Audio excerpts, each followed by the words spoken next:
हम क्या करते, बेटा लेके जाके बाप को दफन करता, ग्रेव में उतारता, ग्रेव बंद करता, पीठ बताता, बाहर आ जाता। बेटे को मालूम है कि नीचे क्या हो रहा, मालूम है कि तुम्हारे बाप की हालत क्या है, तुम्हारी मां की हालत क्या है। हम बैठ के खिचड़ी खाते, हम बैठ के खाना खाते, बातें करते।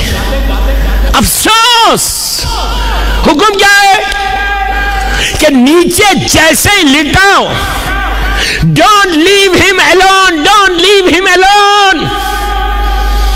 यू डोंट नो कि तुम्हारे बाप पे, तुम्हारी मां पे, तुम्हारे भाई पे, तुम्हारी बहन पे क्या हालत है।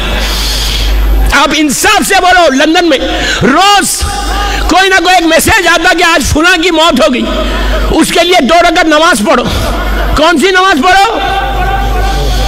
बोलिए भाई। आप बोल रहे, मैं नहीं बोल रहा। वहशत, what does it mean, what does it mean? वहशत किसको बोलते? खौफ, डर। तुम खुद अनाउंस कर रहे, बेटा खुद बोल रहा कि मैं अपने बाप की वहशत की नमाज पढ़ी। कभी आपने सुना कि कोई मैसेज आया कि आज फुला मोमिन का इंतकाल हो गया, उसके लिए नमाज राहत पढ़ो?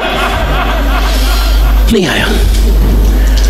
तो कंफर्म हो गया, आबिद बिलरामी से नहीं, आप खुद रोज पढ़ के बता रहे कि मरने वाला वहशत में है। क्यों वहशत में? वहशत क्या है पता है? नीचे जब तुमको, अब मेरी तरफ देखो प्लीज, जब मैं नीचे लिटाते, ग्रेव बंद होती। अच्छा, जब नीचे लिटाते, लंदन में भी आप लोग करते होंगे कि नमाज के बाद जब आप डेड बॉडी को लेके ग्रेव की तरफ जाते तो स्ट्रेट जाते या रख रख के जाते? बोलो भाई, इतनी सख्त मजलिस नहीं है कि आवाज ही नहीं निकल रही। आहिस्ता आहिस्ता जाते ना, नीचे रखते फिर खड़े होते, नीचे रखते फिर। क्यों रखते, नीचे क्यों रखते और जाते? पूछा कभी मौलवी से? पूछा कभी किसी से? डिड यू आस्क कि why you are doing this? सामने ग्रेव लेके जाओ, ले जाके रख दो। छठे इमाम का जुमला यहां पे, मेरा मौला बोलता कि रख रख के लेके जाओ, तुम्हारी आंखों के सामने पर्दे हैं, कर्टन्स हैं, डेड बॉडी की आंखों के सामने से सारे कर्टन्स हट गए।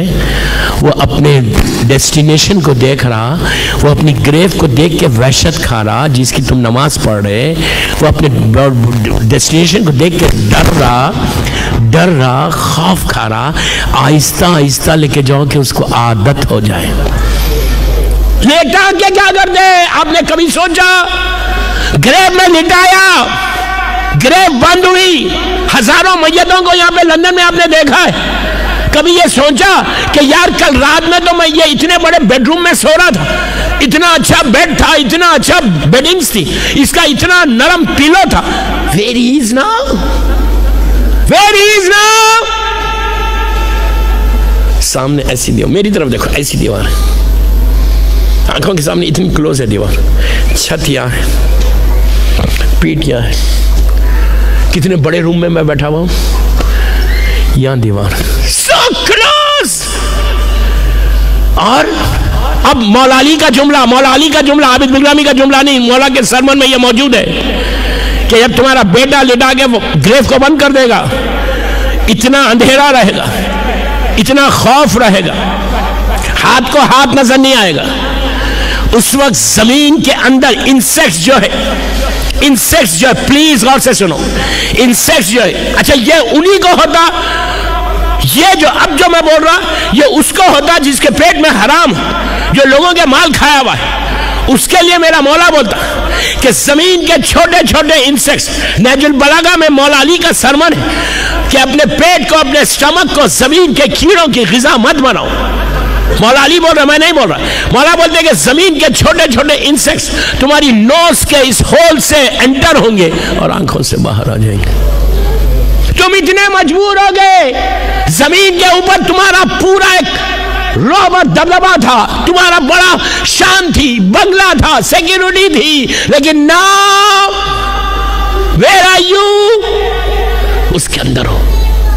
Unless you protect yourself, unless you say sorry to your Allah, मरने के बाद की सॉरी नहीं, जिंदगी की सॉरी। मजलिस में बैठे हुए हो, बेहतरीन तीन जगह है। दिल में बोलो, दिल में बोलो, अल्लाह प्लीज, मौला हुसैन का वास्ता, बीबी जहरा का वास्ता, please forgive me what I have done in my life.